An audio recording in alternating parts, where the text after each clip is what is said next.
I got tons of soul on my true collectible. Famous, so famous, number one, desirable. I do what I want, when I want, and how I want it. Leave you with the one in the air, that's how I roll. And you always wanna be mine. And a champion.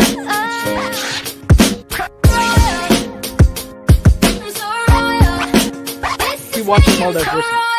Nobody, everyone's got to be watching Multiversity. Woo, doggy.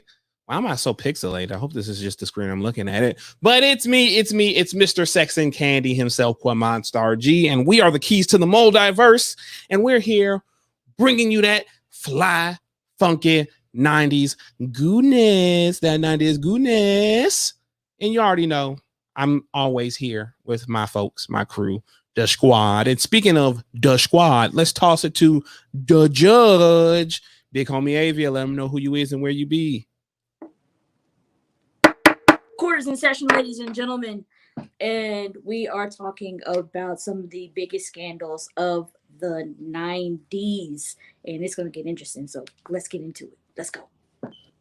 Yep. What it do? And now it's time to get into the oddverse, into the oddiverse with the omnipotent odd geek himself, Mike. Let him know who you is, where you be. Come on, Mike. That was funny. Come on, Oddverse. I like that. Hey, yeah. What's going on, good people? Ooh, scandalous. The scandalous things that happened in the 90s. Yep. And now we're going to go ahead and we're going to toss it over to a person who I should have picked that one first. Damn it. But Mr. Californicated himself, Aaron Johnson. Yes, it is actually me for once. You know, not an actor, not an actress, not some white woman in blackface. This is the Aaron Michael Johnson the first. Yeah. Not you showing up to work late. Yes, right. I do. That they talking about me, y'all. And making her grand return for one night only. For one night only, or hopefully 2 nights. Who knows? I lost count. Back to the Wednesday night show. Hey. What's up?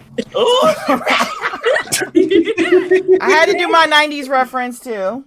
Period. And my little name tag should tell you about what's about to go down on here. In the words of Danny Glover. So Yep.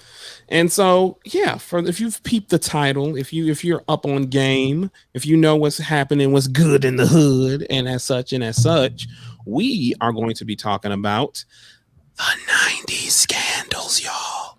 We're going to be talking about them 90s scandals that added real scandalous up in here. You know what I'm talking about with the scandals and everything. Who can forget that time that one person did that one thing back in 1994? Because we're talking about the scandals. It's going to be all up in your face. Get your teapots, get your lemon squeezes, get your hard candies, and let's just get into it. We finna rock it out. You already know. So let's just do a general overview of what the 90s was in scandals. White Broncos. Okay, we're talking about the white Broncos. We're talking about the gloves. We're talking about the riots. We're talking about the princesses. We're talking about the kings of pop. We're talking about the queens of pop. We're talking about Air Jordans. You know, we're talking about professional wrestling and steroids and Montreal and screwing and all of those things. So let's just toss it. How did we feel? What were the zeitgeist? What was people's mindset whenever a scandal would happen in the 90s? Let's toss it over. Let's go in a little bit of a reverse pyramid. Start with Mike. Well, what was your feeling whenever there was a major scandal happening in the world in the 90s? I mean, as a kid, I was just focusing on how my parents or anybody older than me were reacting to it. You know, the 90s. I was born in 90s, so when scandals was really happening, I knew, but I was just reacting to how my family members or my older people were reacting. And I mean, seeing it on the news, you're like, oh shit. I do remember when certain stuff happened and how my family members will react or how my parents react, it would be, oh shoot, look at this. Can you believe this is happening? Or, so for me, but as I got older and then for the research that I knew that we were going to do this month and, have this topic on this certain day, I researched a lot of different scandals that happened in the 90s and seeing it as an adult. Woo, y'all was shady. Y'all were messy. Y'all didn't give a fuck. Excuse my language. It was just a lot going on. A lot of going on. And I don't think us as kids in the 90s, we couldn't handle that. But as an adult now, I feel like we can handle it and actually talk about, how we perceive it now at the age that we are now. Because I feel like even now in our generations, with us being, I guess I can say we've seen scandals that affect us by people that we know that's in our generation from the time that we've been 15 until now. We've seen a lot of scandals, and we can touch on that later in the year, but we've seen a lot of different things happen to people that, we look up to. Shoot, me, my fave had a whole situation happen in the elevator. So, like, that's, it's not a scandal, but at the same time, that's a big moment that would be like, in that thing for me to be like, So, yeah. I was just doing what my parents was doing, reacting. Man, same deal. I was just so enthralled. That's probably why I'm such a media entertainment junkie I am now, because I was just when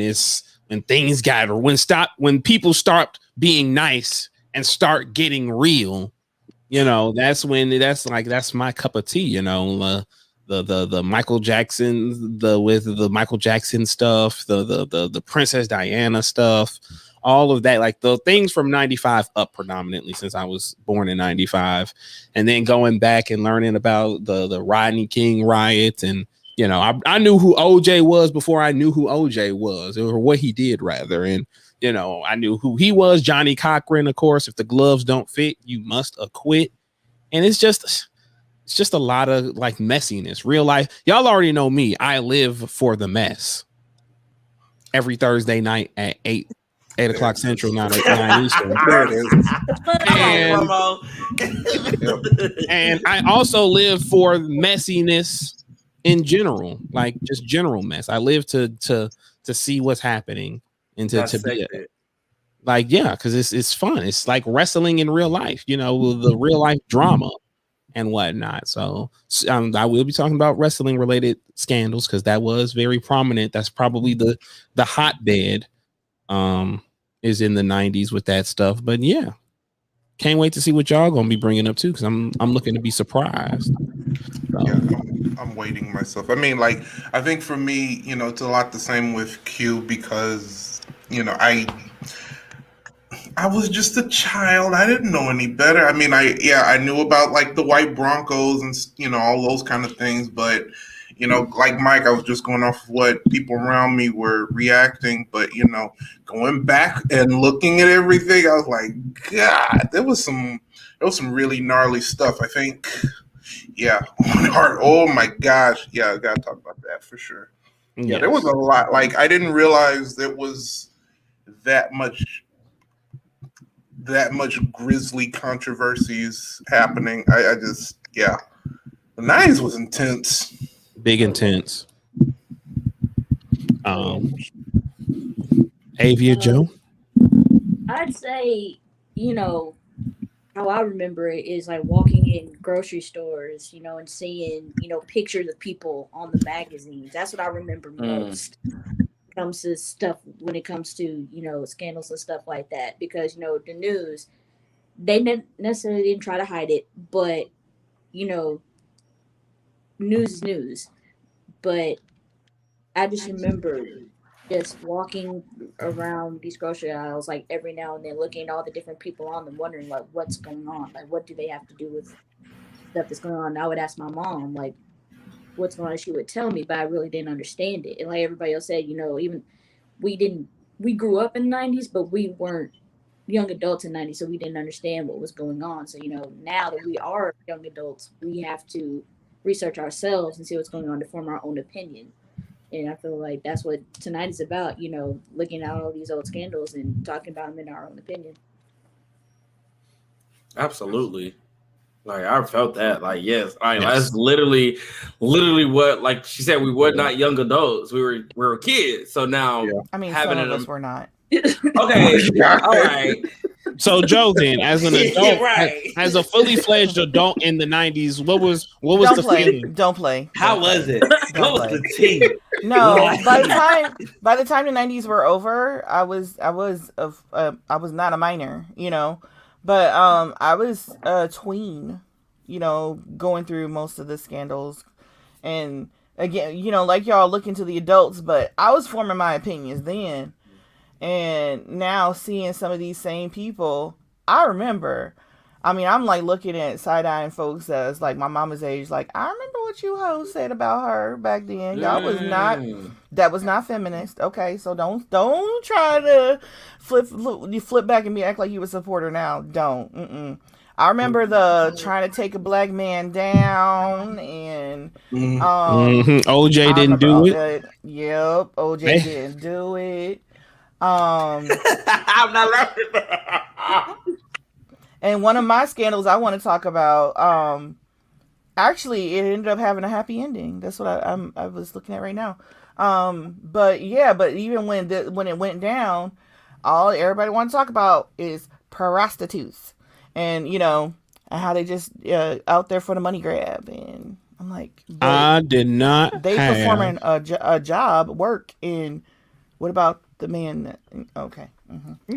I mean, as y'all can see, I've been having to, for those who want a little bit of insight into Q's life, I've been having to indulge. And were you gonna go there? Was he gonna go there? Go where? Was he gonna go there? I was gonna say I've been indulging and just taking up reading. That's what I was gonna talk about. I don't know where y'all mind was going. Okay. I just got done talking about sex workers, and you. Right. Looks like we're going to need professional medical help.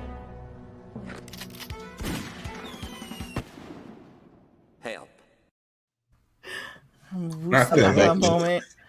Watch Jellystone, y'all. If y'all better cover that show on the mess pretty soon.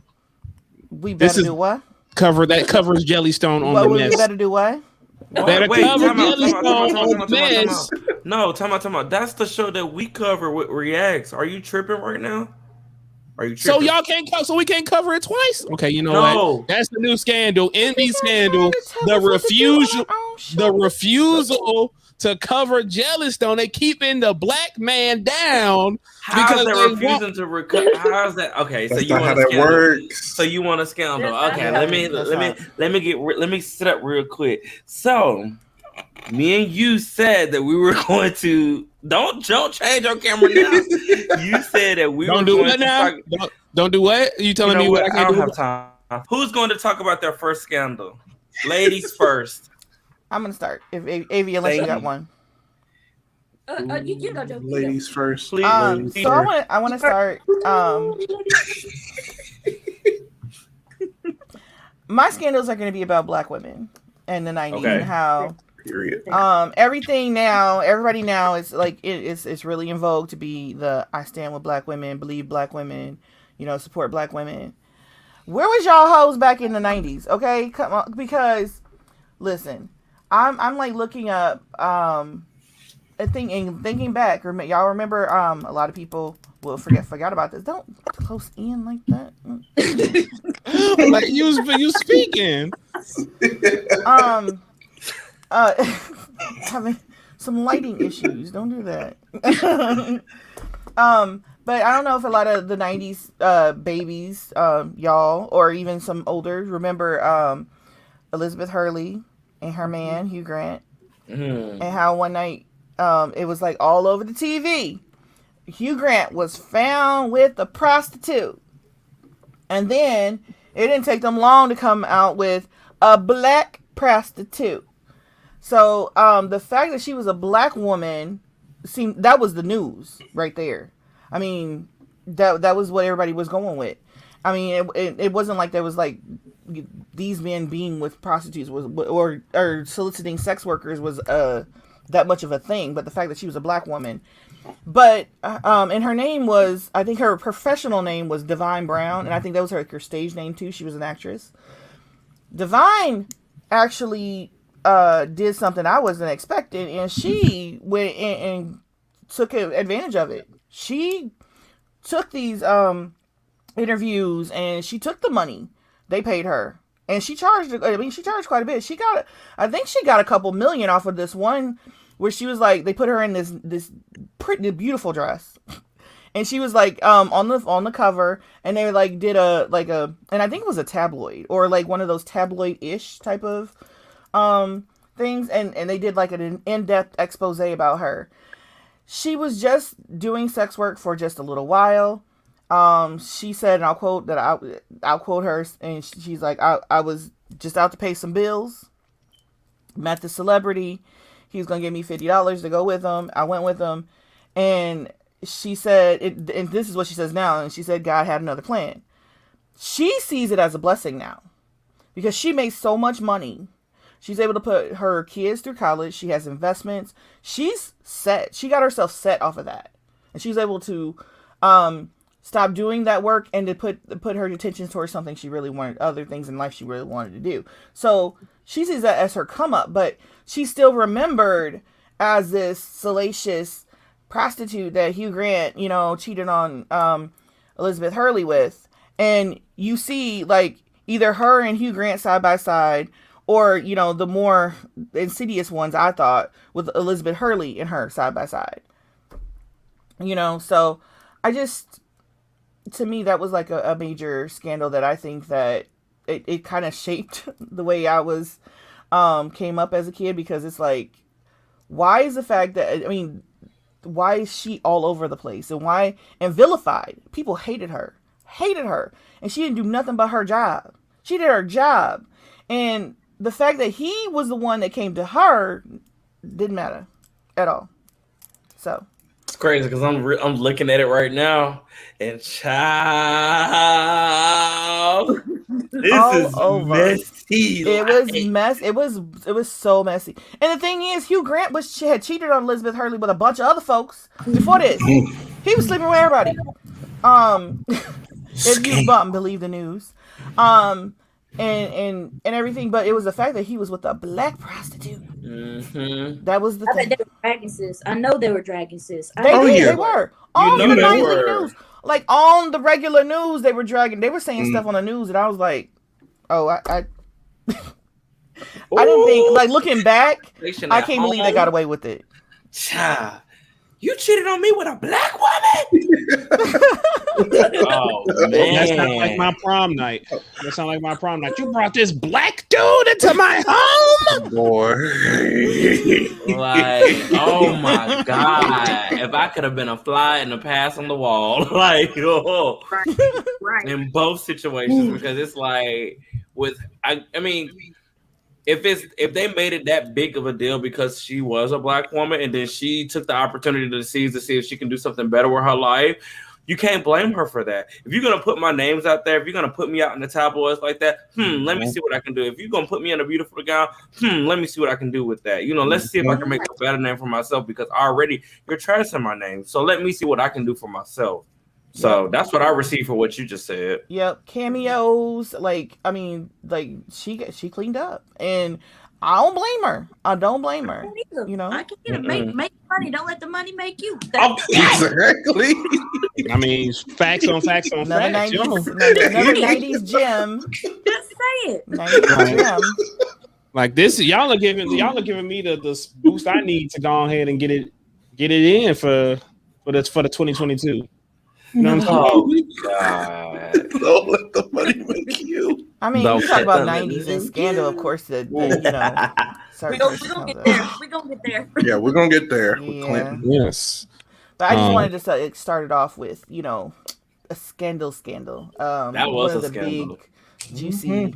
95 for the exact year. 95. I just looked that up. That's crazy. 95.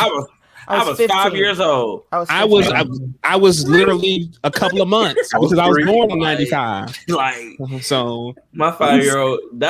Thanks for bringing that to the light. Because, like I said, I just looked on Google and researched and looked, and I'm just looking at the pictures that she took and how they have these headlines and everything like that. So it's the way they got her. What's pissing me off is that they have her in a mugshot. That's crazy. Like, old school mugshot. It's like there's no good pictures of you. I see one picture right now that's got her like having fun or anything like that, but every other picture is like a mugshot, and that's like, Then you got one of Elizabeth Hurley's best photos ever. Yeah. Come on, kick it off, right? Yeah, that's scandalous. You got the first one. Who wants to one up? Second one. Okay, yes. I'll go. This is that diabetic sweet tea, y'all. Y'all foot will be tingling. Your foot will be tingling. Let me get my cup. Yes, please. All right. This one is well known in the Black community. We're talking about marriage and the annulment of Aaliyah and R. Kelly. Oh yeah. Period. Cause she met him when around 13, 14 years old, she was on tour with him. And apparently before they even got married, when she was 15, by the way, one of the background, either singers or dancers, I can't remember which one, but one of them found R. Kelly and her performing sexual acts when she was 13 or 14 years old.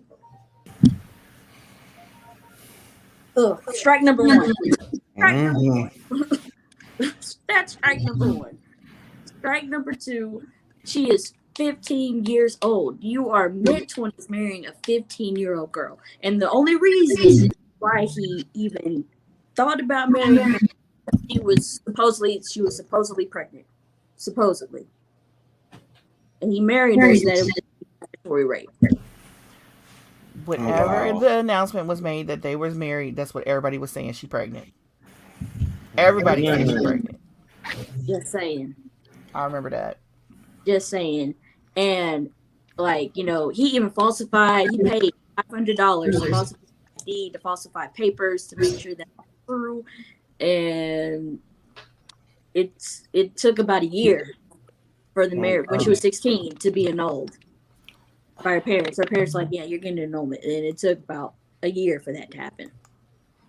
Yeah. That's crazy. It's so crazy because every time folks talk about Aaliyah, it just takes me back to this story. And y'all are going. I don't know if I told y'all this. I talked about it here. But back in the day, my uncle was supposed to go on a date with Aaliyah, like not a contest date or anything like that, like a straight up. I know some people, they know some people, like straight up date, and it's like the like if I'm remembering it correctly, because I was told this very young.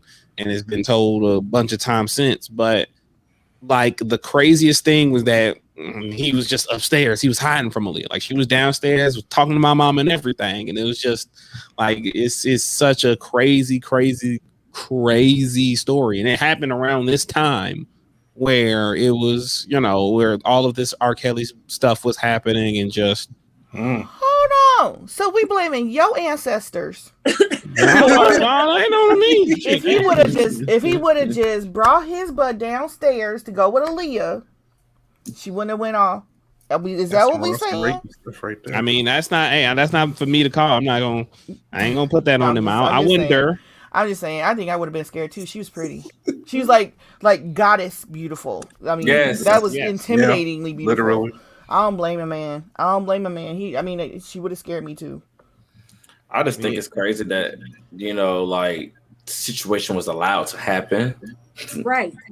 It just doesn't make sense to me. That man was too old. I'm sorry. You ain't got no business talking about her in your songs or anything like that. Yeah, that was too much. Yeah, and it's like it was like the worst kept secret because first of all, if you lived anywhere around in Q, I think your people are from here. Anywhere around the Chicago adjacent area, even in the states adjoining, you knew who R. Kelly was and how he was. Okay. Yep, that's the truth. You had your mama's aunties and everybody's telling you not to go to an R. Kelly concert alone, or not to go at all, and don't be going backstage, and you gonna come up missing, or one of his girls. Right, that's the truth. Joe not lying. She And telling me. folks, I mean, and I was like 14, 15 when Aaliyah when that marriage was announced. I was her age. So I think she's like a year older than me, maybe. But I remember just being just like, oh my God, I was shocked. And the thing I remember hearing is everybody knew that he was hiding something. Everybody said she was probably pregnant, and this wasn't the first time that, you know, he was with her. So it's like the world's worst kept secret. It was, everybody knew, and nobody went to go help her at all. And even the tour manager was like, that should never have happened. Well, no, you were there with them when all this was going on. Right. Her uncle, had the power to stop it. Exactly. It's that. Whew, that's that beat. That's that bud. Wait, I mean, I said I was gonna do this. That's that that I be talking about. It's that. He said that's that bull. yeah. Something else. But yeah. That was People still played stupid. People still playing stupid to this day when it's a whole documentary out. For real. Right. It's not me. I'm fighting for my life. Right. Yo, Turn it off. Turn it off. So, just like pointing to my little. Yeah, that's true. Big true. Everybody want to come out with a story like, yeah, I knew, and I could have did something, but you didn't. She ain't here no more. Like, you could have did that while she was still here. Rest her soul. Right, like she's gone, and even dude that ended up rescuing her and then marrying her. Right. Dude, wasn't you like a grown ass man too? Dame Dash, that was Dame Dash, ain't he was a grown ass man too. And how did you helping this child who was a sexual abuse victim? Let's just call it that. When you taking her from her abuser's bed to yours, right? That's not. Are you a therapist? I mean, is that some form of therapy we don't know about? Otherwise, sit your ass down. I mean, I'm tired of hearing him. I really am. Because he's one too. He was even around even beforehand, seeing the shit and not really doing nothing, trying to act like, oh yeah, I was mad and okay, whatever. Y'all let all these people. It's amazing how all these people let this one girl be victimized so bad to where even the audience and fans saw it, knew it, and nobody. I mean, we couldn't do anything or touch her. You know, they had her, so you can't. You know. Do nothing, just sitting on, you know, me and my little 14-year-old, but you know, smuggling her tape so I can listen on my Walkman. There's nothing I can do about it, you know. For real, and that's sad. But it's like you knew, and you can kind of hear it in her music too. She was sad, and she was reaching out. Yep. Yeah, another line right there. I guess we can keep it on the music because this is something that was literally was planted in my brain last night. Let's talk about Milli Vanilli, y'all. Let's take it a little bit lighter. Let's talk about Milli Vanilli. Let's talk about girl, you know it's girl, you know it's girl, you know. That was some funny shit. Yeah. What he want to break out and dance? It's true because he had to run off stage to fix the recorder where they was lip syncing. He did. Like it got stuck. It got stuck. And it was skipping, and he had to run off stage, and they had to return them Grammys. So for those who don't know, it came out. Okay, can I say that then after they returned the Grammys, it came out that it was a black woman. Yep. So for those who don't know, Milli Vanilli was a early '90s R&B duo. They were a couple of European brothers. And they were making dance music, and their biggest song was "Girl, You Know It's True," and they was dancing and doing all of this. And they was even on the Super Mario Brothers cartoon back in the day. They was everywhere. But turns out their whole existence was a lie. They were terrible singers. They didn't know how to sing. So what their record company said was that we're going to hire some people to sing these songs, and we're just going to make you guys mouth over it, lip sync. Mm-hmm. And boy, oh boy, was it a travesty! It was a travesty. They literally won a Grammy for that song, best new artist, right? Was it? I can't remember, but yeah, I think they won more than one award for that song. Like, and when it came out, they had to return all that shit. They said, anyways, and just snatched it up. It was, and then they tried to do it.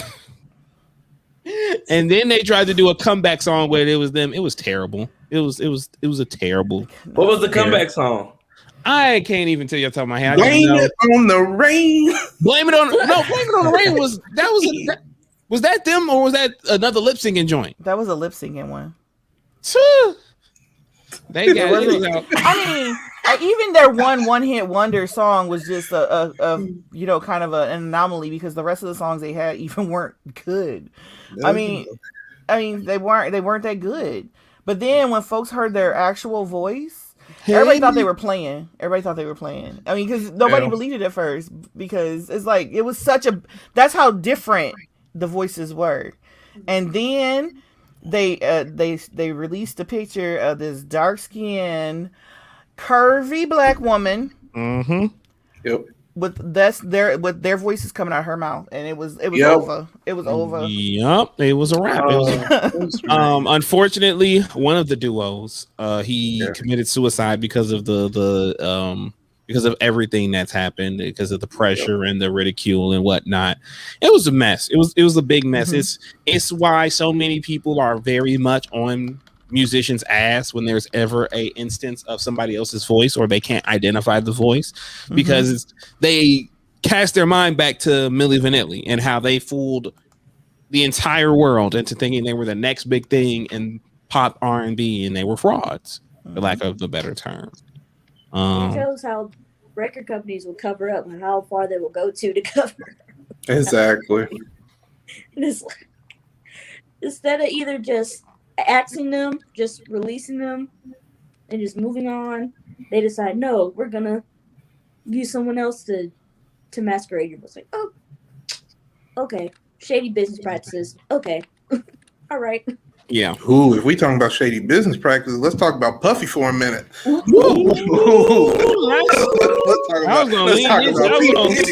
keep it. Let's talk about Puff Daddy.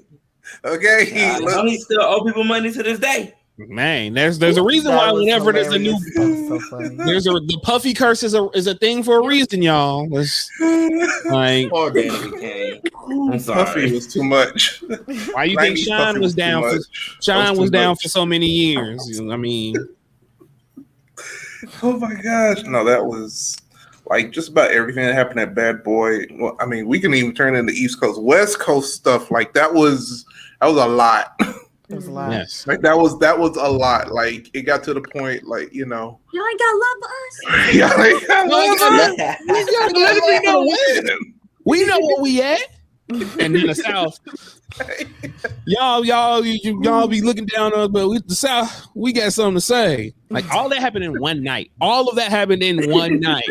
Yeah. Can I add something that I found out this week? This weekend.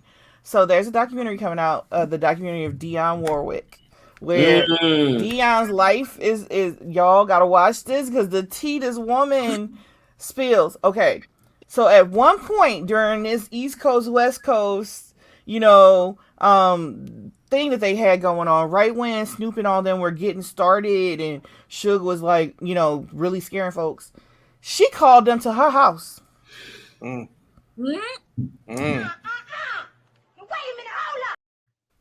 She was tired of it. She called them out on national television, talked about the way that they use the word bitch, you call them black women bitches. Whoa. And talking about shooting their own people. She called them out on national television, and then she called them to her house, told them to be there on this date at 7 a.m. in the morning. Snoop is one of the people that's like doing commentary in this documentary. He had been doing commentary this whole time. Got to this part, I thought he was gonna shut up. No, dude was telling the story himself. Like he said they got scared. because Dionne Warwick is like, she has so many songs that she's done, and she's like such an icon in the business. She's been in the business since for forever, I think the 60s, and she's an icon. And he's like, when an icon like her calls you to the carpet, you get scared. And he said, we was actually scared.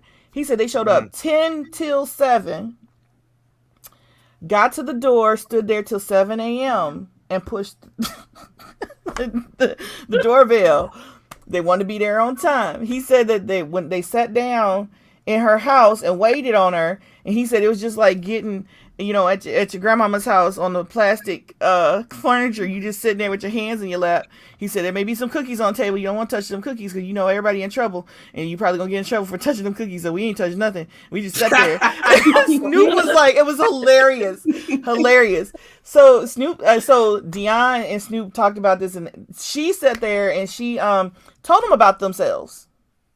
Told them, y'all are not doing anything to contribute to music. And when she got done, she was like, so, you think you bad, call me a bitch. Snoop said they didn't move. Nobody. Suge. Suge. You don't know how everybody was scared of Suge in the 90s. He was scared of her. And that's saying something. And Snoop said after that, that's how he changed to the more party, fun, positive, that type of vibe with his music. Because y'all notice his music had a change there for. That's what it was. Dionne Warwick scared the hell out of him, and made him think about what he was doing. He said he really thought about himself and what he was doing and contributing, and that's why he started talking about smoking weed and partying. And y'all gotta watch that documentary when it comes out. It's good. Not you saying Oh God. Shoot, we talk about nasty business partners and scammers. Shoot, I got a scammer for y'all. Now, there was this one lady that we used to see all the time, and she had that little head wrap. She said, "Call me now, call me now." 1-800-277-7 call me now. Call me now. Tell you if your baby daddy cheating. Don't know. Tell you if the fandom is cheating on you as well. There is a lot of Miss Cleos in this fandom. Okay. There is plenty of Miss Cleos in this fandom, but no, Miss Cleo is the scammer of the century. The scammer of the century, and it sucks because as a kid, when I would see her at night, late night, I'd be like, "Oh my God, witches and wizards are real," even though they are real. But Miss Cleo, the scammer, but Cleo was a scammer. She had to go to court because she didn't even have an accent. She wasn't even Jamaican. Right. She was from Los Angeles, y'all. She was a paid actor. The producers were using her. Okay, I got a question. Which one of you have anybody on here called that number? Did any of y'all call that number? No. My grandparents would have whooped my ass. I distinctively remember asking my mama about Miss Cleo one time, and she like, "I ain't gonna call no damn Miss Cleo." That's what my mama said. Call it the number, child. Call the number. Call it now. I used to love the commercials when they have. I mean, the people were crying and tearing at the altar of Miss Cleo. Anger. First it was anger, rage. They are besmirching. They are like, they trying to take Miss Cleo down. We can't let this happen. And then you hear her real voice. Get all the receipts. She couldn't be more American than if she was an apple pie. That's how damn American she was. People just throwing just tears. I mean, but I will say what I hate about that whole situation with Miss Cleo is that Miss Cleo is a part of the family. She is a lesbian, and she did have people, turn their backs on her because she did come out to people that were close to her and everything. And what I hate about the whole situation is that she didn't have nobody that can truly be there and support her through her time of need. Because if she went through, her being a scammer and everything, and then you don't have nobody that literally that you can be your true self to, I know that was very hard for her. So I just hate the whole situation after the fact that she was really truly living her truth after the fact and probably didn't have nobody. So and wasn't she hired to do that job too? Yeah, the article that I read, she had Yeah. producers that were telling her, "This is what we're gonna do. This is how we're gonna record it. Blah blah blah. This and that. That. No shade. If you want a cute little comedy of it, watch the little episode of That's So Raven when Raven went and I actually have a clip. I actually downloaded a clip of Miss Cleo just for reference for those who don't know. We're actually here to do what we do best: scam. Get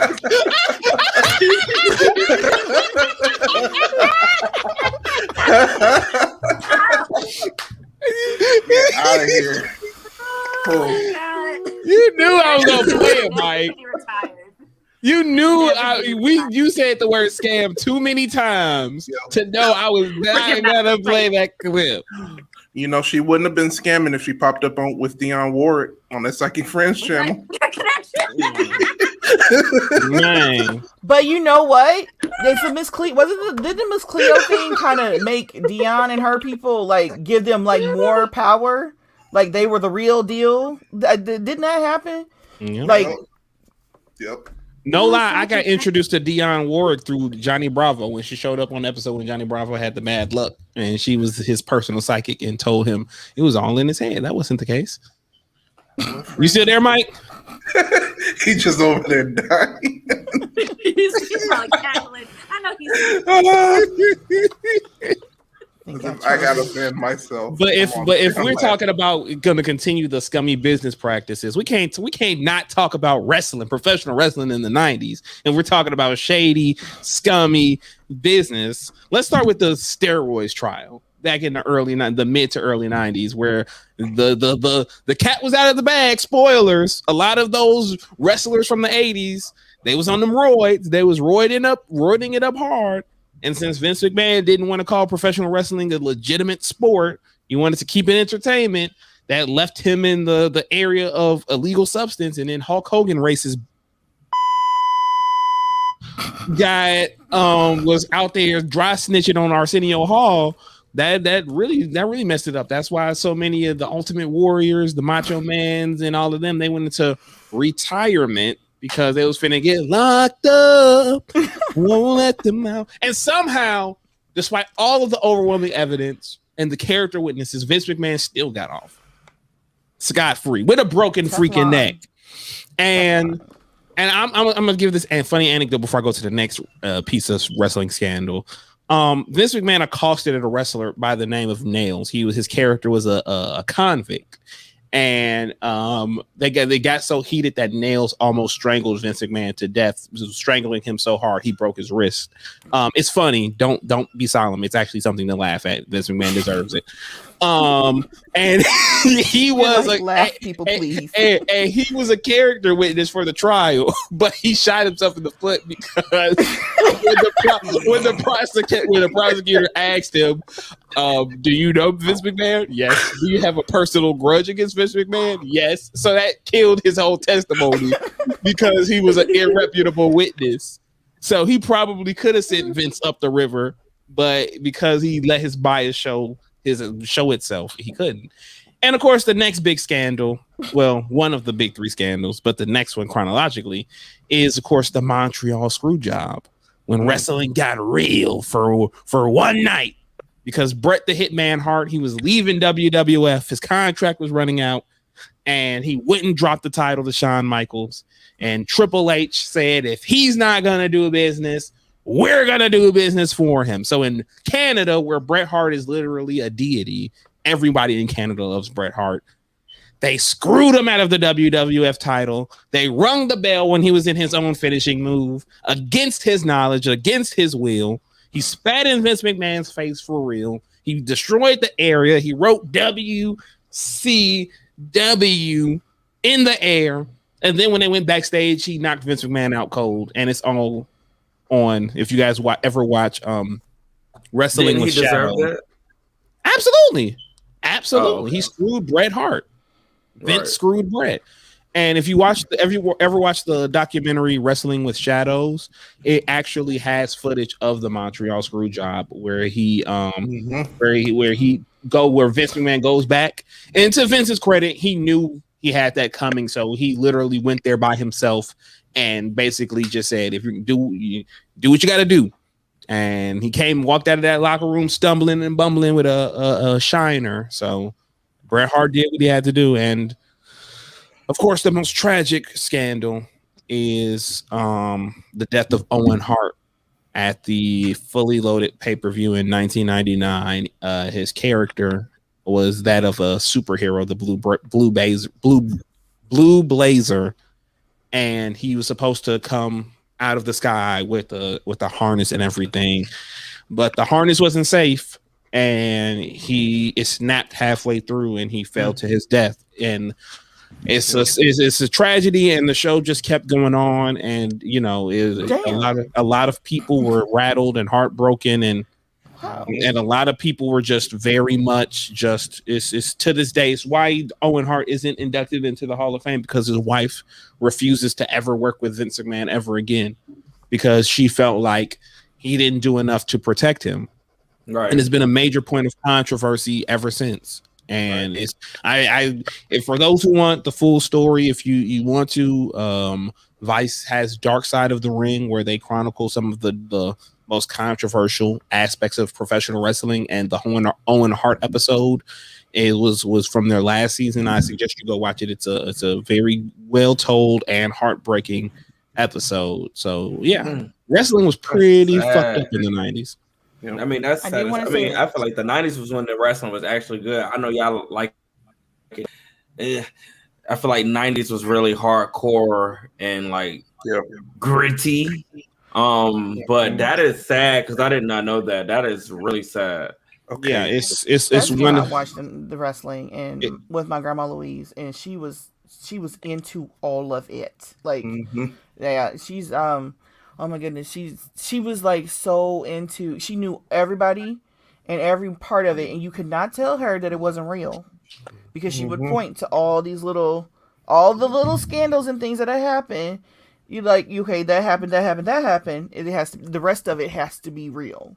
Yeah, you couldn't tell her otherwise. Owen's death is up there, and as for the unfortunately many wrestling tragedies, his death is up there with one of the most tragic, because of how beloved he was. And again, going back to the Montreal screw job, he stayed with the WWF after that. And he was, it was almost, because he really was on the verge of retiring. And it's just to go back into the documentary I was talking about, it was revealed that he was like, he only stayed because it was no point in going to WCW where Bret was, because he was finna retire by the end, 2 years from then. So he already had everything set out, and then this random gimmick, it was it killed him. And it rattled a lot of wrestlers. One of his best friends, Jeff Jarrett, he said that just recently, as last year, he said that he's been traumatized from it, and he didn't even know how to articulate it or come to grips with it, because he watched it live. He watched his best friend die in the ring in something that they both love to do. And it's very much conjecture about how much Vince McMahon cared. Like, it's like Vince McMahon is a crazy bastard of a guy, but you can tell there are certain wrestlers he did legitimately care for, but his negligence can't be ignored, because that was too dangerous of a stunt. And his wife is justified in keeping Owen Hart from the WWE, from profiting from the WWE. She's 100% justified for that, and it's just one of the blackest moments in wrestling, the darkest moments. I have a question. Yes. Remembering how I remember watching the wrestling back then, and just thinking back, has there ever been any conjecture, rumors about Vince planning a stunt like that and it going worse than he thought it would go? It's crazy, right? Because one of the most famous pieces of 90s wrestling history is the infamous Undertaker and Mankind Hell in a Cell, where Mick Foley gets tossed off of the cell and then thrown through it. And the one of the most famous quotes after the fact is that Vince McMahon literally, and this was before Owen's death. He literally said, you know, Mick, I appreciate everything you do for this company, but don't ever do anything like that ever again because it's too dangerous. So it's weird because it speaks more to professional wrestling and, you know, less about Vince, because that is, wrestlers have created this mindset that if it makes people if it entertains people, if it gets the wrestlers over and pops the crowd, they'll do it. And you can tell that that's kind of where their mindset was with the stunt. But like, if you go and watch the Dark Side of the Ring episode, the story was Owen was shaky about it. He was unsure because it was such a weird, it was different than anything that's done, because they've done wire work before in wrestling, specifically in the WWF. They've done that before, but specifically with the cabling and the harness, he felt it was too loose. It wasn't sturdy enough to support himself and support him coming down out of the rafters, and it was too high up.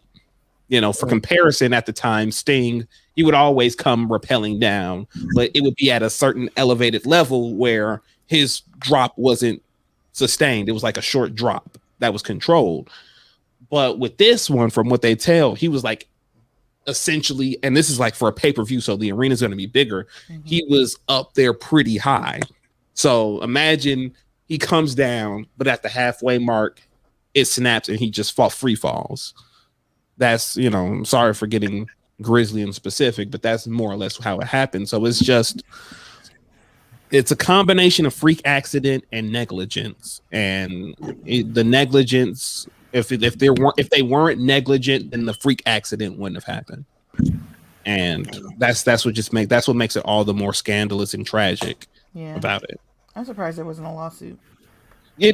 Funny enough, she did. She did sue the WWE, and they settled out of court. You know, because that's tend to how it goes. But she wanted it to be a bigger thing, but unfortunately, in the 90s, a lot of people who were close to Owen, they were scared that this would erase Owen from wrestling, because that was at the time where it had to be real. You know, the kayfabe had to be maintained. So, and even to this day, you have wrestlers who are still upset to a degree that Owen can't be mentioned in the biggest wrestling company in the world because of his wife. But I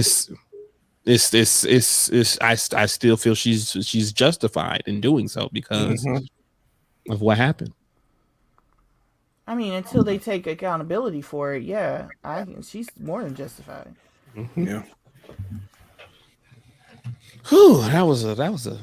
Oh, I'm glad Q opened this up, because I have all the downers. So without going into details, because some of these are like super, super grisly, I'm just going to say one, the dancer Shalimar and Eddie Murphy in 1997. Y'all remember that? Okay. I actually don't. Okay. Come on, give us a rundown real quick, because I was 7 years old. Trans dancer jumped in the car with Eddie Murphy.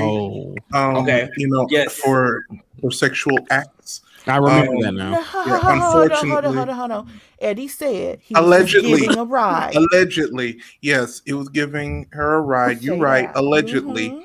Unfortunately, you know, Shalimar said that she was going to come out with a lot of names of people who she jumped in cars for, and she ended up being murdered. I don't care what people say. She was murdered. She was only 21. That was really fucked up.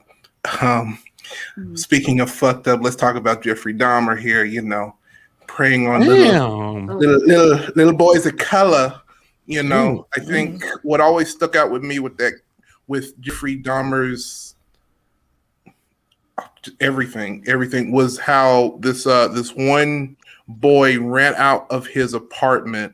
The cops got him, and they took him right back to Dahmer's, even though Dahmer basically said he had all the intention to, trigger warning, rape and kill that little boy. So like, yo, come on. And the thing, like, that was so messed up. Like, he really did try, he didn't try, he succeeded in killing black. Oh, not the Jeffrey Dahmer Illuminati. Okay. Ooh. Let her speak. We rebuke it in the name of Jesus. Let us speak. Let the woman speak. Let the woman say what she got to say. Like, let the good sis say it. Let the good sis speak it. Yeah. Trigger warning and if your discretion advised as well, because this is the deep end of the scandal. Miles is next. Warned y'all on Twitter. Can y'all hear me now? Yes. Okay. Well, yeah, but they really it's just this. I get chills every time I think about it because he really did go out his way to find and kill young black men, and it's just it's sad. Yeah. It's sad and disappointing because it's like you're targeting a specific type. Yep. Why? So like, get his ass out of here. Yeah. Right. And then I think the biggest one for me, which is one I think nobody's heard of, which is, I won't go into too many details because it's just so awful. It's called the Franklin cover-up in 1990. Happened in Nebraska with a gentleman called Lawrence E. King. They called him Larry King, not the host of the show, but it was tied to a lot of very, very young boys being trafficked through Washington, D.C. And allegedly, everything is 100% alleged, trigger warnings, all that stuff. Reagan and Bush knew about it, and there are many names, little boys on the milk cartons, all in the 90s, that came from that. It was a lot, and unfortunately, without getting too political, it kind of got pushed to the side to help some agendas, some more nutty agendas, to make this horrible act seem like it wasn't real. Everyone absolutely needs to look into that. It's called the Franklin cover-up from 1990 because it's different. Not trying to be all QAnon or nothing, but it's very different, very eye-opening. But just like that JonBenet Ramsey case, oh boy. I would see that pictures of that girl everywhere. I would see pictures of everywhere. Like yeah. Yeah, I wasn't trying to make it so we go super duper dark because this is like you said, Jeffrey Dahmer. That was like a brick to my dome. And then, Elliot Gonzalez. That was 1999 or was that 2000? Like it was the 90s. Like it just. Shit. The 90s had some tragic moments that like that were pushed to the side, or some things were put up and some things were like put in a box. Like Princess Diana.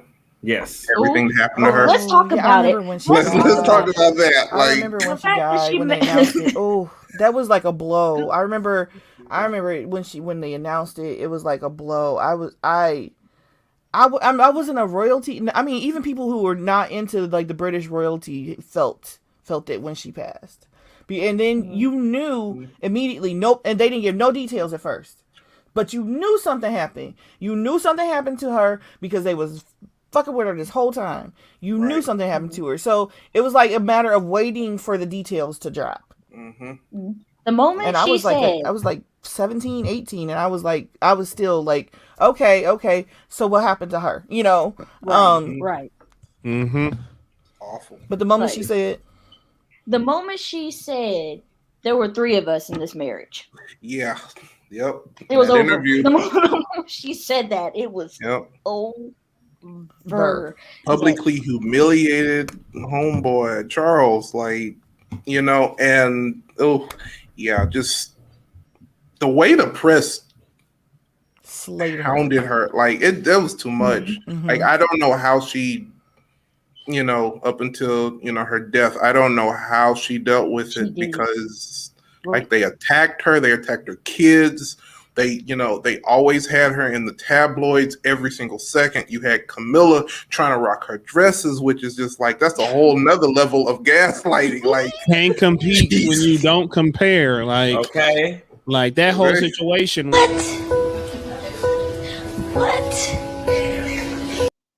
Like what was that? What do you mean? What? You didn't have to play it again. Yeah, that's what it was. I wanted you to explain it.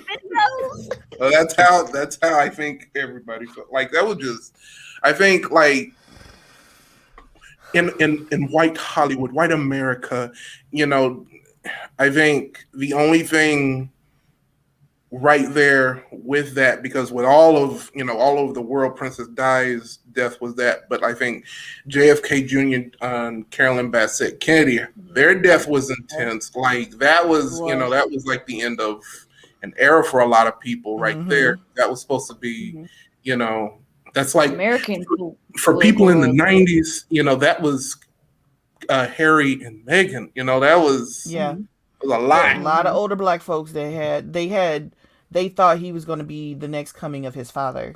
Right. And then River Phoenix death, like oh man, I know that one.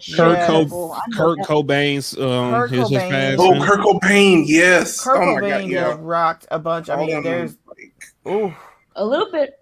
I'll go in a little bit lighter mode. It's still kind of dark, but it does include death though. When Left Eye burned down her boyfriend's house. That was funny. Hey, and the flames keep rising to the top. Thank you for bringing that. That was okay, a general consensus I got was he deserved it. He did something to her. I don't care what nobody said. Supposed to do. Yeah, everybody was like, okay. Everybody don't was disrespect like, Left Eye. Everybody was on her side. Everybody was on her side, and everybody's on her side. It's like, dude, you did something to her. We don't know what it was, but you deserved it. I don't care. That was like, according, like they said, like he allegedly slapped her to try to calm her down. That didn't work. You don't slap a girl like that. You don't do that. You don't put your hands on the that. You don't put your hands on the girl for projects. You don't do that. Right. She's about that life. Like, he picked her up and he slammed her on the bed to try to control her, and then when that didn't work out, he left. And when he left, she burnt the house down. I don't waiting to exit. Waiting to exhale. I mean, waiting to exhale. Yeah. One led to the other. What is the problem? Right. Left Eye shoot. And she was unapologetic when they came and got her too. Didn't care. Oh yeah, like she referenced it in the song. I'm like, I'll be the one to blame as the flames keep crying. That's my jam, by the way. Didn't James wasn't it in the 90s when James Brown was brandishing that pistol because somebody pooped in his toilet? Did number 2 in his toilet? Was that in the 90s? What? I know the 90s was the Martin Lawrence cocaine thing running down. Oh yeah, when he was naked. Street. Yep. They canceled Martin and he was off that cocaine and he was just naked and running around. Yep. He did Bad Boys. Yep.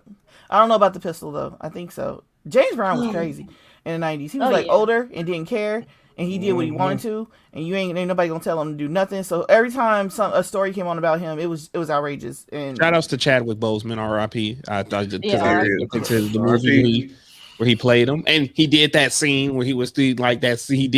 There was a scene in the movie that referenced that. So James Brown, that man was. I can go to. Living in America. Lighter, because I think my second, because I feel like my second is going back dark. So I go to my third. I do my second and have like a little 30-minute conversation if anybody wants to join me on that. But I talk about my third. This person I felt like caused a lot of ruckus because they were truly who they wanted to be and who they are. So I want to ask a question that I asked on Twitter earlier. Like this person was problematic, but was Dennis Rodman an icon or was he problematic? He is an icon. He's a Chicago icon because he helped deliver 3 more rings to the Bulls. Yes. He is a wrestling icon because he is NWO for Life Brothers. Too sweet. And he's an icon at life just because He's Dennis Rodman. He's Dennis. Period. And Robin, and he's just Dennis. like he's the GOAT. Like who else can help ease tension between America and North Korea? Dennis Rodman is the only person that had that lifeline. He didn't really do nothing. He just went over there. My point is, it's Dennis, right? Oh, he taught a lot of American kids where North Korea was. That too. It's the fact Dennis Rodman is an icon. Yes, he was scandalous, married himself, married Carmen Electra. Obviously, the extra stuff, the smoking and the drinking, and don't say the extra stuff. He wore a dress. He did what he wanted to. That's not the extra stuff. No, I'm about to say don't say that because I feel like for me personally. Shit, that's my iconic shit. Truly be who you want to be, be authentically yourself. Be what these hoes can't be when in real life, And it's like, he was doing WCW wrestling, and then a couple of days later he'd play in the NBA Finals. That's turn. He's an icon. Yes, by definition, he's scandalous because he was pissing people off. Michael Jordan had to go to Las Vegas to get him and ended up smoking cigars with his ass, and then brought him back. But it is what it is. He's an icon. He's a legend. He's black. Wait, that's when we found out that Michael Jordan had that gambling addiction. Wasn't it when he allegedly went to go get Rodman, and his ass was right there with stuff him. Jumped off. Yep. And I think, and see, that's right there. I think they try to blame a lot of stuff on Rodman. And it's like, just because dude likes to express himself doesn't mean he's responsible for all y'all little, stuff y'all got going on. You can't blame everything. Just because because his stuff was out there and y'all stuff wasn't out there like that, because y'all always doing something. All of them. All y'all. How he gonna cause you to have a gambling addiction and sleep with all these hoes? How? Tell him again. Tell him again. So, I'm just like, there's the truth. And we can't speak about. I love Dennis Rodman. I'm sorry, I do. I just felt like he was just iconic in his own way because he was authentically himself. He didn't care about nothing. He did what he had to do. He showed up for work. He didn't show up. He did what he needed to do at the end of the day. For real.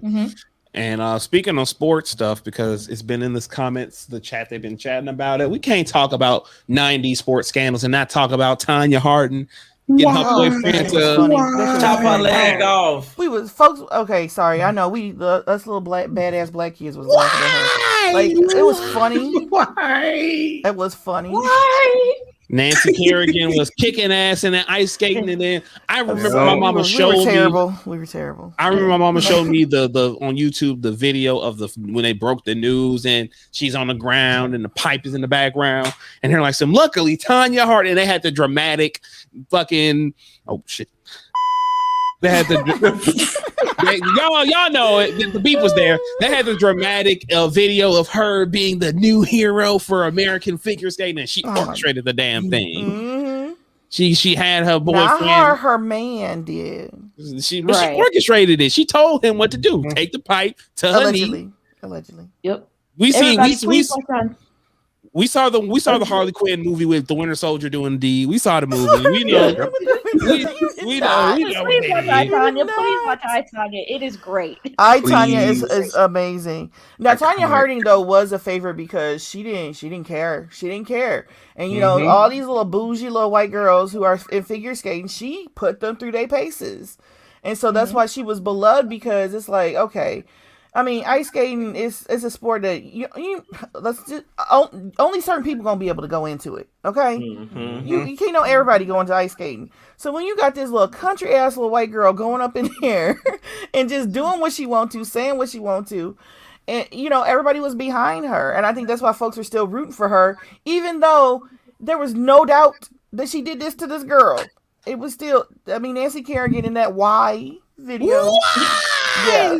Why? Nancy Kerrigan could not. She tried to get the people tried to get sympathy for her, but it's like every time she did, that video would come out, and it's like, no, we're not messing with you. Tanya Harding was bogus as hell for that, though. She was like, yeah, she was bogus for it, but I think for a lot of people, she brought all those little, the figure skating. She brought them down a notch, down a couple pegs in their ego. Yeah. Would any of y'all hit me in my knees to get my spot in life? No. Why? No. We all got the spot in life. We're a crew for the rest of our lives. Don't do Yeah, that. but if I was if I was an I might objective, snatch your crown off, like snatch your wig off because after you hit me with the For the pipe pageant, in the knee, right? I wouldn't dare hit you on your knees. You gotta walk. We all gotta walk. I can't carry you, homeboy. You gotta walk for yourself. That's what Aaron big enough to carry me, so that's why he'll distract me. You take me out with the pipe, and then take my crown, and then you'll have me. That's too much effort. Can you please wear that hat? A lot worse stuff has been done in sports. A lot worse stuff has been done. Yeah. A lot worse stuff has been done than hitting someone. Like O.J. Simpson. Woo! If the gloves don't fit, you must quit. Listen, y'all. White Johnny people, Cochran. black people swore up and down, knowing damn well nobody believed that this man was innocent. But they went to the mat for OJ, saying, "Oh, he didn't do it." Black folks knew that he did it, and it made white people pissed off because it's like, and we can't talk. So mad. We can't talk about OJ because we need to talk about the precursor event that led black folks to do that, which was the Rodney King incident. Right. Because Rodney King was on videotaped him being literally beaten down by these police officers for no reason, and the police officers all got off, and that's where the LA riots came in. So. As it is, when OJ happened a couple of years later, black folks was just like, and I want to, yeah. It's like that's what y'all get. Well, the LA police was corrupt long before that, because I know my husband's family, they ended up suing the LAPD because my husband's father died in '92. He was arrested, should not have been arrested. They did not give him his medication. He died in their holding cells off of an old warrant, I think, or something like that. But anyway, they ended up having to sue LAPD because they if you were poor, if you were black, if you were Mexican, and if you were just broke and brown and black, you were getting beat up like Rodney King, except there was no video. All the time, everywhere. They didn't care anything about anybody, and they ruled that whole area as if they were kings. Yeah. And got off all the time, every single time. It was, and I think that if the lawsuit that my in-laws that they brought on to the if it hadn't been for the riots, I don't think they would have gotten any justice for that death. I think it would have been the same way all the others before that had been. Yeah. And I will say also, what the OJ case did, it really, especially the verdict, it still showed the divide between America. If you look at the reactions, Times Square, restaurants, anywhere where everyone's looking at the TV, all the black people are cheering when the verdict says not guilty, and then all the white people are looking in despair like, no. That one white woman who they zoomed in on, and then they cut to the black folks standing up. Yeah. And disclaimer. And it's like white people have been getting away with killing black people for centuries because the system worked in their favor. Mm-hmm. And now this black man is using the system in his favor, and he got off. Now it's a problem. Mm-hmm. And we just like to say disclaimer: we are by no means saying that O.J. Simpson deserves to get off not guilty We're not saying that at all, because he did that shit. Guilty as fuck. O.J. did it, and we do not. O.J. did it. We do not rock with it. He deserves to be in jail. He deserves to rot in jail. We at Multiversity are O.J. Simpson's aunties. We don't like O.J. Simpson. It's just that the screwed up dichotomy of the 90s and the disproportionate justice for whites and blacks in the criminal justice system. It birthed the black American public to immediately side with OJ because they were tired of the criminal justice system failing them. And that is what happened. And this was a cultural moment. People have to understand this is a cultural moment. It was that moment when you finally had we finally had it to where if you had enough money, it could erase blackness. You could have white man justice. You could buy yourself some white man justice. So we talking about Michael Jackson now? We get there. But But that's what that moment was. And see, that was the turning point. That's when people started seeing the shift. And I think that's what was really going on. White America saw that, okay, it's not, people don't just believe us just as by default. We can't just get, things happening by default. And Black America was like, oh, so green can trump black. Green is higher than okay. Now we getting somewhere now. We're getting somewhere. We're moving. We moved that needle right at that moment. Yep. And rest in peace to Norm Macdonald. He was one of the few comedians who stayed on O.J. Simpson's neck. Actually got fired from Saturday Night Live. Oh, yes. And then they brought him back a couple of years later as the host, where he did his famous monologue saying that Norm Macdonald was one of the best comedians out. It's not that I didn't get funnier; it's the show got worse. Yep. Also, quick question: Whitney said crack is whack, crack is cheap in the 90s. Yeah, that was early 2000s. Damn it! In the 90s, no! You are not taking my fabulous 90s Whitney away from me. No, you're not doing that. Nobody can do that. But if that was in the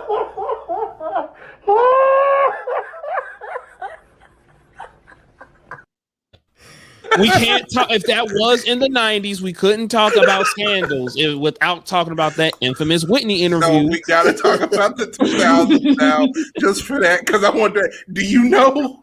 I got the receipts. Where the receipts came from, y'all. Oh, y'all! I just thought of one that I should have looked up. Oh my goodness! Y'all remember Robin Givens? Yeah, that was 80s though. That was 80s, right? Lord, yes, Robin. That was like there, wasn't it? I thought that was 90s. It was right there. Her and Mike Tyson. Yeah, her and Mike Tyson. Yeah, that interview. Speaking of Mike Tyson, Evander Holyfield, y'all. So he really bit his ear off, right? He really bit his ear off. Yeah, he really bit his ear off. He really bit it. He really did it. The whole show. He really did it. He really did it. He's not. He really did it. You can literally see on the footage. He got that bloody stump right here. Yep. They zoomed in. God, I remember that. It happened.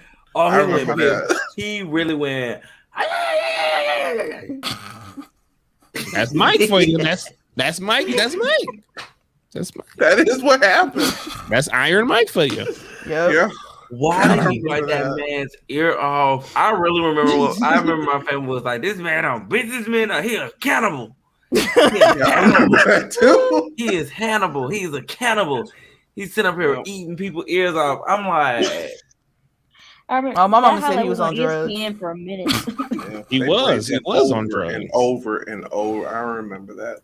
That was a crazy time because, like, I think just in boxing, it shouldn't get to that type of physical contact, but for that to get to that physical contact, they hated each other. But I mean, Tyson and they hated each other. Even when they weren't supposed to be fighting one another, they were fighting one another verbally. I'm gonna make orphans out of his kids. I can't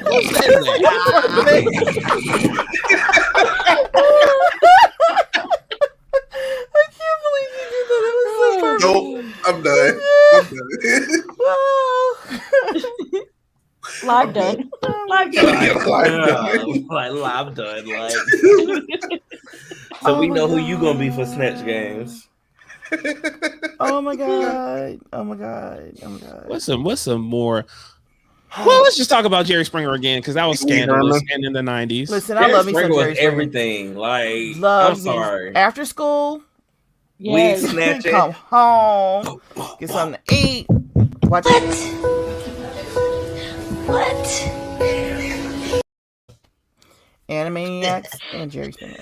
What about the Jerry Springer movie? No shade. Like, there's a movie. Oh, there was a movie. My God, there was a Jerry Springer movie. Say, please don't tell me you remember. Like, that movie was everything. No shade.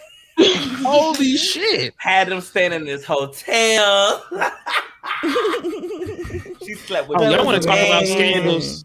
Y'all want to talk about lesser known scandals? Let's talk about why they replaced the red, black, and yellow Power Ranger back in the day. Because let's talk about that. Let's talk about how that was. Let's talk about how the three of the most iconic superheroes of the 90s had to fight and lose tooth and nail to get a higher pay.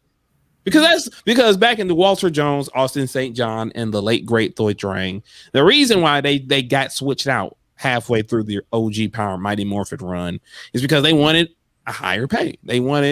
Walter Jones, he like, and all of them, they felt like, yeah, we should get paid a actual actor's wage for being a part of the most popular television show of the time. And Haim Saban said, I think we're just gonna recast you. And that's why, if you watch from the beginning of the White Ranger saga up until they actually are replaced, there's a lot of funky editing that they use because at that time the actors just quit the show and they had to do replacements. So they just had some stock voice acting, or they had some sound alikes, or you would only see them when they're morphed in the suits because they weren't acting in they had different people for the suits. And then they brought in the 3 new guys. So, you know, and it's no shade. I love all the Power Rangers, but that was pretty scandalous because they was like, damn, if they do that to Power Rangers, so they won't do that to, you know. And it's can I give 2 dishonorable mentions to some very scandalous things that happened in the United States? Not gonna take too long on them. Just gonna mention them. 1, Heaven's Gate. 2, the Columbine Massacre. Okay, Heaven's that's all. Gate. That's all. Yeah. Oh yeah. And we gotta close. I know Mike had his, so we're not gonna close. Oh wait, but no, before we close, we gotta give shout out to Anita Hill, and you know, Anita? Yeah, we're not closing. Yes. Yeah, we got 3 Anita. more. Yours, Mike's, and then Mine's. I don't want mine. I can literally do mine on a 30-minute fast topic one day. Like, because I mean, it was a TV series, and I don't want to go back to that dark place because we did get dark for a second. So okay. Yeah. Well, I'm going to say this and then we'll close with Anita. But we can't sit here and talk about 90 scandals and not talk about I did not have sexual relations with that young woman. Good old Bill Clinton, William Clinton, getting down low or getting low down or getting downed on the low. Man, that was the stupidest shit ever. Like, it was the dumbest. Man. That was the dumbest bullshit. It's like, okay. If I know there was abuse of power, sexual harassment. Why the fuck are we stopping government for this, for a blowjob? Right. Like, why? Right. Because folks be sexy. According to some of my family members, it's because some of them wasn't getting none. But anyways, over on. Ain't no fun if the homies ain't getting none. I mean, that's cute. I mean, like that's super duper trash. I agree. But they stopped the government. To explore and investigate a blowjob. My thing is this: like, at the end of the day, and the fact that I have apologies if you don't like that word. I'm just sorry about that. I mean, it is what it is. Fellatio. You want us to call fellatio? You know, whatever. But the thing about it is, what I hate about it is that now it's a TV series. Impeachment on ethics. And they're actually talking about it on the TV series. So I can't wait to watch it to see how they're gonna break this, all the way down. But it's just like, is it because it was Bill Clinton? Like, let's just be clear. Is it because it was Bill Clinton and because he was president? Right. But at the same time, what other scandals have you hit him since before he was president? Oh yeah, okay. But when he was in Arkansas, he had all kinds of misters. He had the women. Yes, he had yes. But if you look at Hillary's documentary, she makes him talk about it. That's so embarrassing. Episode 4. And I mean, Hillary, and what's crazy, Hillary didn't even look bad in the 90s. So I'm like, what's the really? Dude, they are after her in the 90s. They wanted her dead in the 90s. They hated her so bad in the 90s. They wanted that woman not only out of away from Bill Clinton and out of office. I think if Bill Clinton would have divorced her, they wouldn't have cared about cigars and fellatios. They hated her, and they hated her because she would not be the woman, the type of she wasn't a Barbara Bush, she wasn't a Nancy Reagan. She wouldn't just sit down and be quiet. She was bold, and he actually married her because of her mind and because of her, because she was because of what she did, and she was his political advisor. Folks did not understand that dynamic they had going on. They thought she was bossing him around, but she was. His closest advisor was not his people were not his cabinet. He went to her first. That's the type of relationship they had. And so, I mean, even when after everything came out about the scandal, and she wanted to divorce his ass, it was all about political strategy first, because it's like, you are the head of the party, and that's the only reason I'm talking to your ass. Episode 4. No shade. It makes you feel like, what if this was if you want to go deeper into scandals in the 90s, just hearing that, what if that was like a target? Like they was like, let's plant this seed, Monica. Are you saying Monica is an industry plant?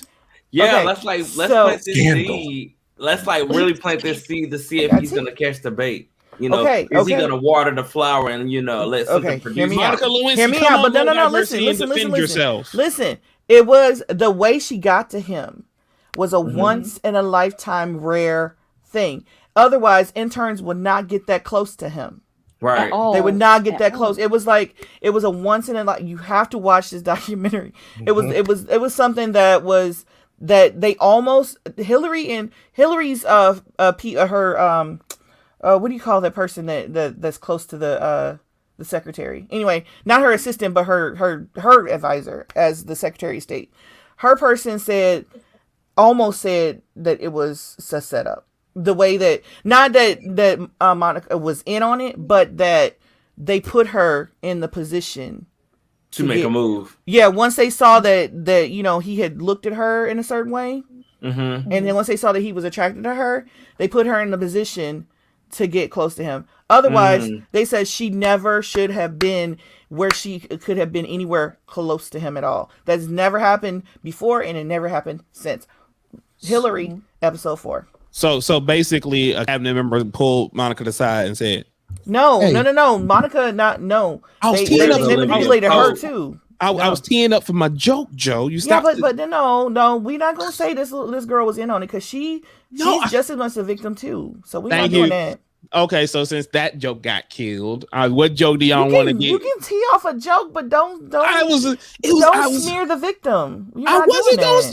You didn't let me get to the punchline.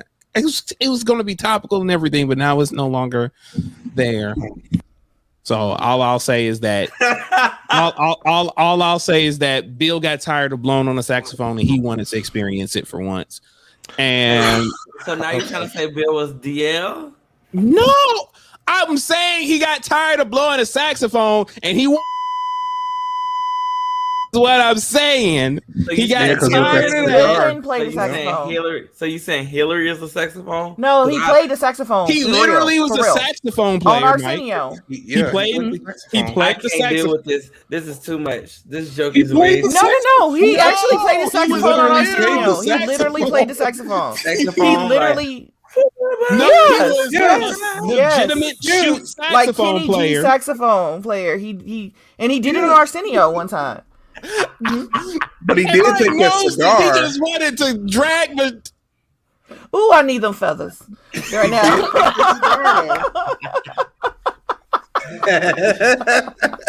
Go to the Anita Perfect Hill moment. Go to the Anita Hill of the. Let's hear about good old Anita Hill, y'all. So Anita. But anyway, like I said, watch the Hillary. Like I really think that we need to. You need to watch. Y'all need to watch that, and we can discuss, because I'm just like, I was blown away. But Anita Hill, I remember Clarence Thomas, black. Okay, so everybody was overjoyed. We getting a black man on the Supreme Court again. Everybody remember Thurgood Marshall, how good he was and everything. Shout out to Chadwick Boseman again. Yeah, Clarence Thomas is no Thurgood Marshall, y'all. No, he was nowhere, and not even close. And so when it came out that he was being vetted, there was there was a sexual harassment report. And it was supposed to be anonymous, but they dragged Anita out, put her name out there to everybody, and made her on national television describe everything he did to her. And everybody was talking about the pubic hair and the coke. That was like one of his sexual jokes, his sexual flirting thing. And now it seems it was gross then, but people were blaming her and saying that she made it up. But if you look at Clarence Thomas, a dude like that would think that was a joke. Mm-hmm. I'm just saying it fits. It looks like its own brand. But anyway, she was vilified. Even our current president joined the smear. Anita was vilified. I remember being a tween and just because everybody was watching it. They took up like network. Okay, y'all streaming now. We only had the network channels, and so when they had something like OJ or the Clarence Thomas, confirmations, they took up every channel. There's nothing else to watch unless you had cable, and cable was hella expensive. But I'm listening to her talk about and cry. She's crying, talking about what this man did to her, the stuff he said to her. And I'm hearing the black women, my, step family, my mom, watching this together. I'm hearing them talk about, oh, she lying. Oh, she trying to take a black man down. Oh, every time we get something, somebody got to come along and we can't never have nothing. And I'm just like, but she's up there crying. She's lying? Is this? And so I was like, confused. I was really confused. It did something to me. And growing up, it did something to me. I actually wrote about it in the Washington Post, actually. I'll put that link on my timeline. But anyway, now later on, years later, I remember it. My mom was talking about Anita Hill because it came out in the news that she's working with USC Annenberg and with various other places in Hollywood to, really do something about diversity in Hollywood. And she's actually doing the thing out there. She's actually, got some work. She's got a body of work that's building, proving everything we've been saying for years. She's got numbers behind it, her and her people. And my mom was like, she said something, it's a shame what happened to her, something like that. And I was like, hold on a minute. No. Ooh. Black women dragged her. Black people dragged her. I feel so... To me, that was the scandal. The sexual harassment was horrible. But what black people, the community did to her in those intervening years was just... That was the scandal for me. Yeah. Yeah, that's my first time hearing about it. And yeah, that's definitely a scandal that a lot of people should be more learned about so we can put Anita's name in the right side of history and not. There's a movie with Kerry Washington as Anita. It came on HBO about a year or two ago. Mm-hmm. So it's pretty good. Mm-hmm. So the whole thing. Yep. The whole country hated her, and Clarence Thomas set that up for them to hate her like that. And then everybody found out his wife was white. Mm-hmm. A white woman. That was the betrayal right there. That was. I'm like, oh my goodness, this was terrible. A white woman. Whew. I remember as a tween, I was like, okay, just hurry up so I can get back to my shows, okay? Because I'm tired of y'all.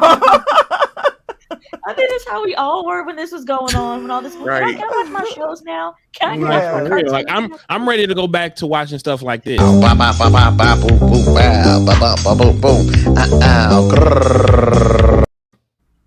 I was still following Rudy Huxtable at that point. So let me just see what happens to her. I'm done with this. Because it was confusing for me. Oh, you said Huxtable. I mean... Hold on, sis. That means we're still around in the early 90s. Never mind. Oh, man. Show. I'm saying it. I'm putting it out there. Yes. That was the biggest scandal. That was a big scandal in the 90s, too. How the Cosbys and Bill Cosby and his family were put up as the iconic, ideal Black American family. I'm just gonna put it like that. Y'all do the analysis. I would play this button, but she's talking nonsense, so I'm gonna play the next best button. No ma'am. No ma'am. No ma'am. No, ma'am. And that's directed at the Cosbys. You're muted, Mike. You're muted. Yeah. Y'all had that, but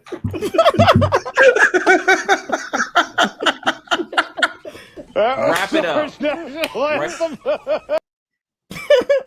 Time to go. Let's wrap it up. I mean, it was accurate. Promote what you're going through the next couple of days. Let's go. Wrap it up. So this has been the scandalist, the list of scandals. Yeah. So I'm glad that y'all were here to see us talk about these scandals of the 90s. So some of them was lighthearted, most of them were very dark and sad. Mike didn't know Bill Clinton played the saxophone. He thought I was talking about some other stuff. It's I don't understand. I thought he knew that. I thought y'all said that man was down. I mean, most white politicians are, so I wouldn't be surprised. Okay, good night. But in any case, let's go around the table, starting with Avia. Let's go tell them we're signing on out. Yeah. All right, you can find me on all social media platforms at Avian Night, and you can find me all through the Moldiversity YouTube, as well as some articles and some reviews that I wrote on our Medium page, as well as on Joe's website, The Black Cape. So check me out there too. Notice her hair.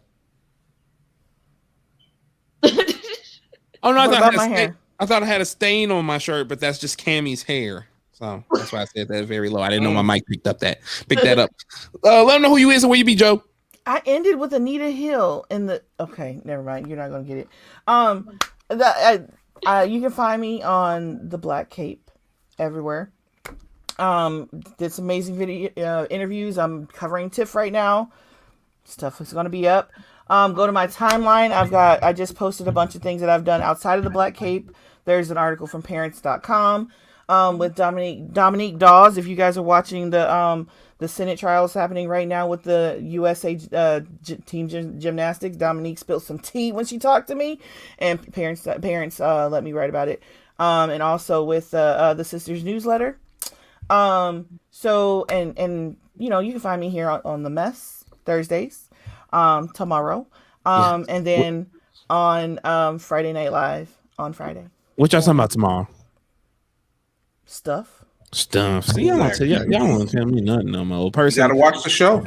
Yeah, you do gotta watch the show. I do watch the show every week. So why you gotta ask him what the? I mean, if you did the homework, you wouldn't have to ask what the homework is. It's been a weekend. My weekend has been very rough, so I just try. If you did the homework, you wouldn't have to ask what the homework is. I know y'all talking about my favorite show, Titans, tomorrow. So speaking of which, let them know.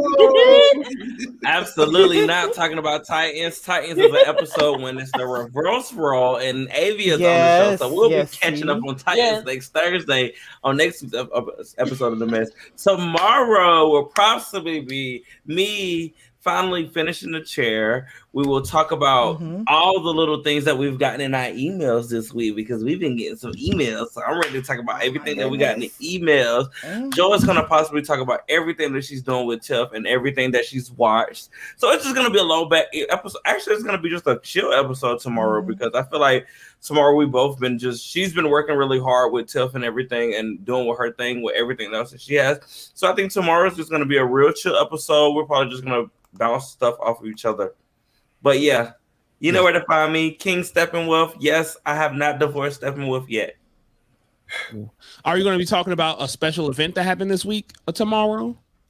Is that going to be discussed? You muted. What happened this week? I guess not. Aaron, how you gonna say that? Did not tell me what happened? When you linked up with a special somebody to this week. No, I'm not. I'm never talking about that. Oh, cool. Yeah, I'll talk about it. I'll talk about it. No, I don't want to talk about it. I'll talk about it. I got you.